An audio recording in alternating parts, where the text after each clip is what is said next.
Hi, everyone, and welcome to this episode of the Midvantage series, Exploring Careers in the Green Economy. My name is Courtney Gant, and I'm in the class of 2022 at Middlebury College. At Middlebury, I'm a conservation biology major and a French minor. Today's episode is titled Digitally Connected Energy Storage Network, and I am pleased to be joined by Will Hanley, class of 2015, who is currently a project finance manager at STEM. Welcome, and thank you for joining us, Will. Thanks for having me on, Courtney. This series explores a number of different professional areas in the green economy, from policymakers and sustainability analysts to renewable energy and energy efficiency experts. So, Will, can you tell us a little bit more about what STEM does and how this company fits within the greater green economy? For sure. So STEM is an energy storage company, specifically a smart artificial intelligence driven software energy storage company. A lot of different words there, but the main gist of what we do is we have an energy storage software product that layers over a battery that can help end customers save money on their electric bill, or it can help renewable energy power plant operators earn more money. So we have that software product, and we also support product development services for end customers who are looking to build projects as well. Yeah, that makes a lot of sense. And can you kind of elaborate, like, how long has STEM been around, and are there other companies that are like doing something similar, or is this like really unique and kind of innovative? STEM has been around for a little while. It's 12 years now, since 2009. So certainly, I mean, it's not a long time in the grand scheme of things, but as far as energy storage and renewables go, it's a pretty long time. It has changed a lot over those years. So the company is definitely doing very different things today than it was 10 years ago, as the market has changed. I think there are other companies that do what STEM does, but maybe they do just different pieces of it. It's a pretty new industry, so there's not like a clear, like Walmart versus Target comparison of their clear competitors and doing the same thing. But there may be a couple of companies out there who do parts of what we do, but maybe not the full spectrum of what we do today. Yeah, no, definitely. And I think renewable energy is definitely something that a lot of companies are striving towards, but your company also works with battery technology. So why do you think batteries are so important today, and how do you think it might change going forward, specifically concerning artificial intelligence? I think when you look at commodities markets in general, so electricity is a commodity, but looking at other markets like food, water, timber, natural gas, whatever it might be, they've got a full value chain from taking those materials and delivering it to whoever needs them, and a lot of steps along that way. And there's always a bunch of storage locations along the way. Electricity to date has not had storage within that value chain, and it's really powerful to all of a sudden have that capability within the process of getting electricity from a power plant to someone's home or someone's business. So it's a very unique and new add to the broader electricity ecosystem. And there's just a lot of different opportunities that it can provide to a number of different parties who are involved in that broader system. Yeah, definitely. And thank you for kind of elaborating on battery technology. I know that's a really new thing, and a lot of people are really thinking about that right now. And can you kind of tell us a little bit more about your specific role at STEM? What are your main responsibilities, and what does your life look like on a day-to-day basis? Yeah. So I am, like you said, I'm on the finance team at STEM, and my role is largely twofold. One is more project finance oriented, and the other is more asset management focused. So on the project finance side, that involves working with investors who are looking to own and operate energy storage infrastructure. It's common for infrastructure projects in general to be owned by large banks or corporations who want to earn revenue over a long period of time, while that, whether it's an energy storage project or a commercial building or a bridge or whatever it might be is operating. And I navigate that process and effectively am selling energy storage projects to investors. So there's a bunch of different steps to that process, but getting them comfortable with the technology and our offering and the market that we're operating in is all part of my work. And then the other half of my work, the asset management side, is more once we have operating projects, how do we optimize them? How do we make sure that we're operating them to the contracts that we've agreed to with customers, but also those project finance partners, those long-term owners that we're selling these projects to. So it's a fun job, and I get to do a lot of different tasks and see a lot of different parts of the company at STEM, and it's been a great place to learn and grow. Yeah, definitely. And you kind of remarked on that it was a fun job. Have there been any projects that you've really enjoyed that have been your favorite, or maybe certain teams that you've worked with at STEM that you've really enjoyed kind of getting to know or getting to work with? Yeah, our team is pretty small, but the three folks that I work with on the project finance team have been just great mentors, coworkers, been really supportive. So that's definitely the biggest plus, is just having a tight-knit team that I can learn from and that are really supportive. I think beyond that, working in some of these more like emerging markets has been really exciting from a project standpoint. So whether that's looking at new states or new countries where we can go and build and develop energy storage projects, I think that's been a really interesting exercise. Yeah. Is STEM currently mostly in the US, or are there really large international markets, or is it just kind of growing as the technology grows? Kind of, well, both really. Definitely expanding to new states and new countries all the time. Certain countries are definitely forerunners in having more storage deployed today. The U.S. is definitely one of them, but it's key pockets of the U.S. It's usually more progressive states like California, New York, Massachusetts. They're kind of the laboratories of the U.S., and then the rest of the states usually follow suit. That's starting to happen where a lot of those other states are starting to open up. And then internationally, STEM does have a presence in Japan and Chile. We're always looking at new countries as well. So Ontario and Canada. So there's a couple as well. Yeah, that's super interesting. And just kind of as you're going into each new market, there's always going to be challenges along the way in trying to, advance these technologies, and also just, try to help people understand what these technologies are. And so my next question is, what is the most challenging aspect of working at your company or working in the green economy? Do you ever come against resistance to change, or do you feel that people are kind of ready to embrace renewable energy and battery storage going forward?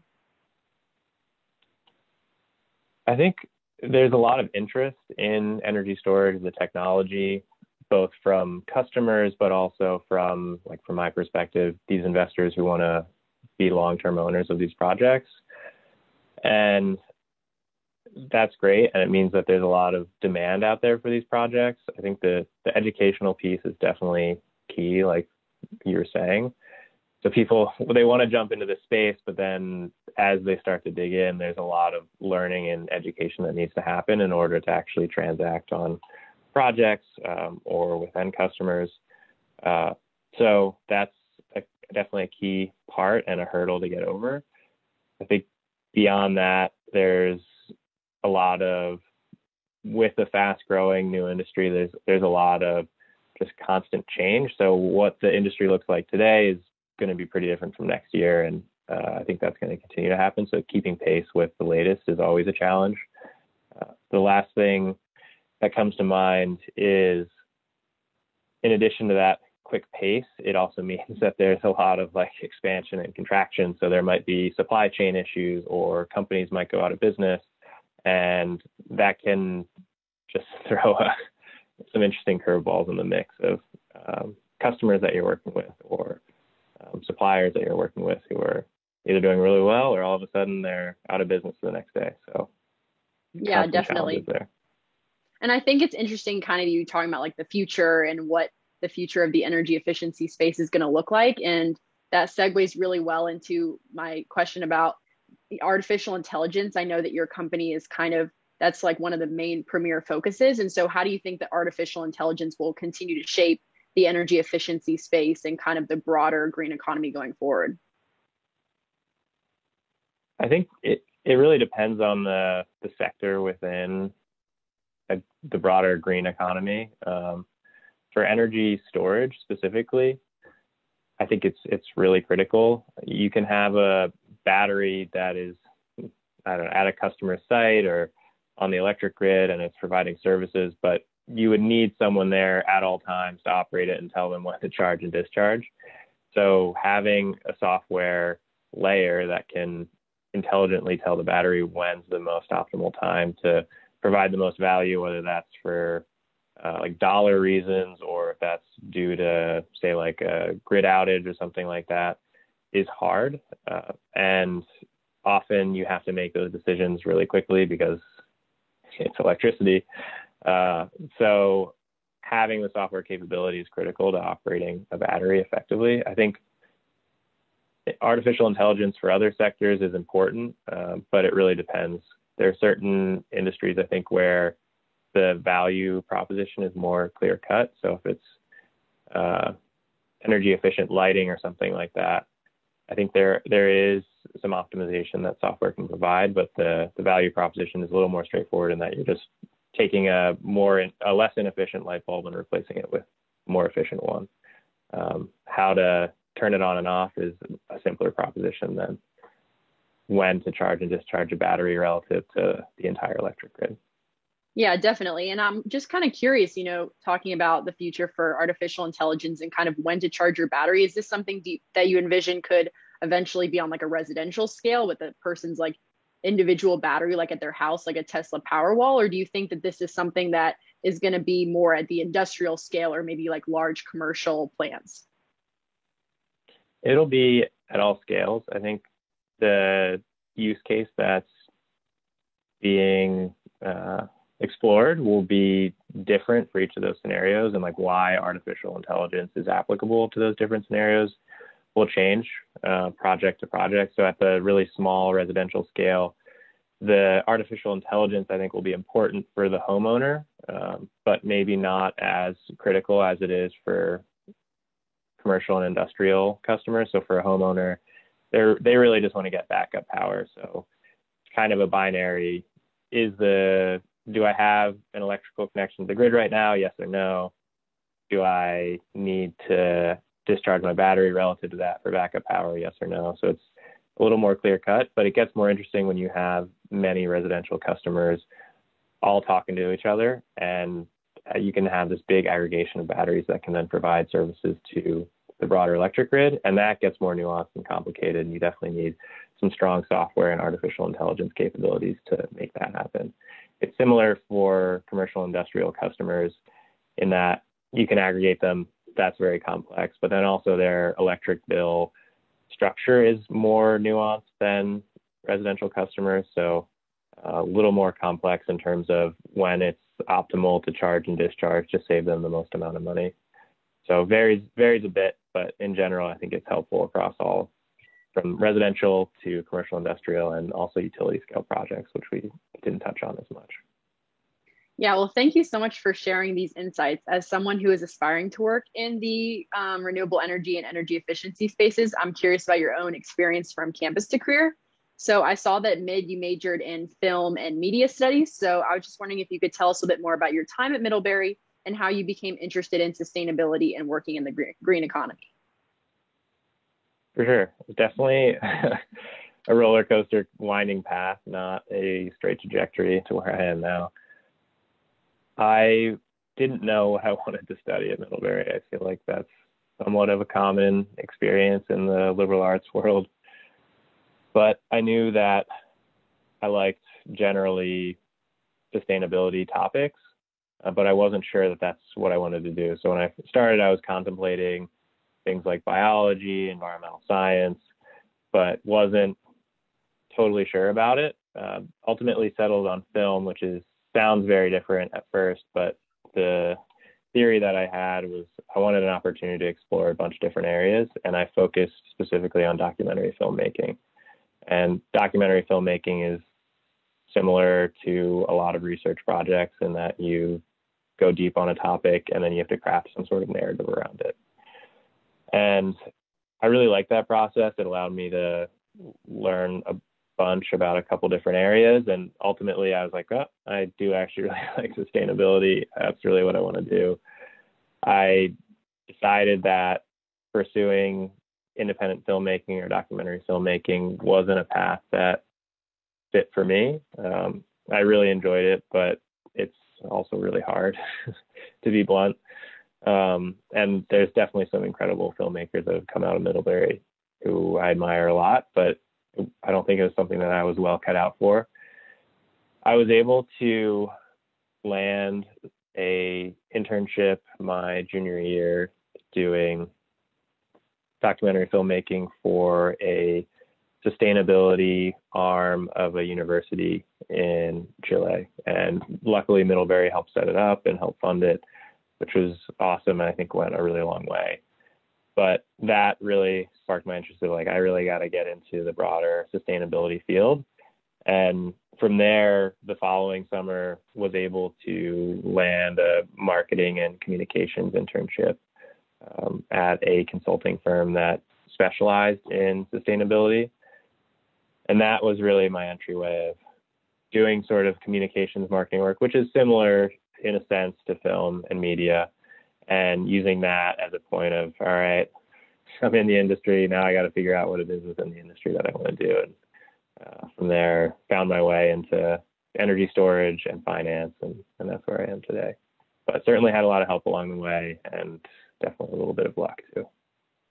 Yeah, definitely. Thank you for sharing about that. And I'm curious, like, what do you think was the most important thing to getting your first job? Were there certain skills that you developed in college or courses that you reflect on that you feel like were really, special or unique, or even just your general like organizations you were involved in college that really you think helped propel you towards your first job?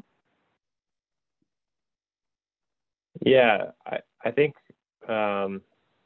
Definitely getting involved with the Career Center was really helpful, both in terms of connecting with alumni, but also just providing general guidance of how to think about getting a job, structure your resume, what skills you have to offer, that kind of stuff. Beyond that, I think my Middlebury experiences were probably less sustainability and renewable energy focused. I took one environmental sciences course, but didn't really do too much beyond that. I did get involved in the the SRI, like investment committee, the sustainability, there's a socially responsible investment committee for a year, and that was really helpful. But I think the most helpful part was because I figured out that this is what I wanted to do pretty late in the game at Middlebury and didn't necessarily have the opportunity to jump into all those extracurriculars and other opportunities that Middlebury has, was spending time close to graduation and after graduation. I had a good lag before I was able to land my first job. It was just spending time learning about the different fields in the broader renewable energy industry, which was what I was interested in at the time, and reaching out to as many people, alumni, friends of friends that I could get connected with, and trying to learn as much as possible. Yeah, definitely. And I'm just curious, you're still early in your career, obviously, but how do you see your career evolving from here? Would you like to stay in the energy efficiency or battery storage space, or are there other areas of the green economy that you think would be really cool to explore? There's definitely a lot of good work still to be done in the energy storage space. So we'll likely be here for a while. I think there's some interesting things going on as battery technology improves, and just in general, batteries become longer duration. Like there's some interesting things going on with seasonal storage of charging in the summer and then discharging in the winter. And that's just a totally different time scale than what people are deploying projects for today where they're like a couple hours in terms of duration. So that's really interesting to me.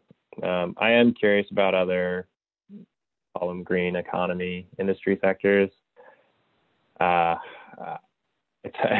It would be it'd be interesting to see how I could possibly make the jump to other fields, but I think the regenerative agriculture space is really interesting. There's a lot going on there to make agriculture more circular. I'm also pretty keen on some waste management sectors and initiatives that are going on right now, whether that's on reusable plastics or like bioplastics, but or artificial intelligence for recycling. I think there's been some interesting work in that space too.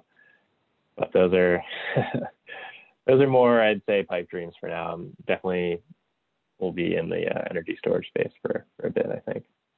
Yeah, definitely. Those are all really cool ideas. And I know a lot of people are thinking about, regenerative agriculture and waste. And it's interesting to hear about how you think artificial intelligence could even be kind of incorporated into a lot of those industries as well, considering you're also in one that uses AI. So hopefully we'll be seeing a lot more AI in the future. But I just want to really thank you for sharing your story. And as we wrap up here, given your experiences and what you know now, what advice can you give to current students on how to best prepare themselves for entry points into this career field? Some advice that I got as a recent grad that I found super helpful was take whatever it is that you've learned at Middlebury and try to distill it as much as possible and simplify it and align it to whatever job or role that you're after is. So crafting a cohesive narrative from Middlebury to what you want to whatever your next job is, so that you can be both memorable to whoever's interviewing you or you're talking with, but also so that you can really spend like time critically thinking about what it is you want and how what you've done to date fits into that, I think is really important. Beyond that, just spending a lot of time reaching out to folks, talking to people, and probably getting comfortable with rejection. At least if you were like me and you were trying to switch from filmmaking to clean energy, definitely got my fair share of no's. But the no's are helpful, especially if you can get feedback from people who are telling you no or what you're lacking. And from there, once you know what you're lacking, you just have to prove people wrong and be willing to work hard and learn about a different industry or show genuine interest and that you're willing to go the extra mile. Yeah, definitely. And thank you for sharing that, because I know a lot of people that are watching these aren't necessarily in environmental studies or, the sciences. So to hear that people can kind of end up in this, industry, even from outside, such as film, is really inspiring. And I think helps a lot of people to kind of see how their journey, you might not know starting in college where you're going to end up. But I want to thank you so much again, Will, for engaging with us and helping students to prepare for their career destinations. Yeah, thanks for the time today. The first job is always the hardest.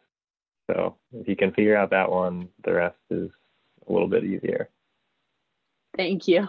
This concludes this episode within the series, Exploring Careers in the Green Economy. In closing, I want to encourage viewers to tune in to get career perspectives and advice from a number of professionals and a broad variety of organizations in our other episodes in the series. I also want to encourage you to tune into the other Midvantage series, which can be accessed through the Events and Programs tab on the CCI website. Thank you again for watching.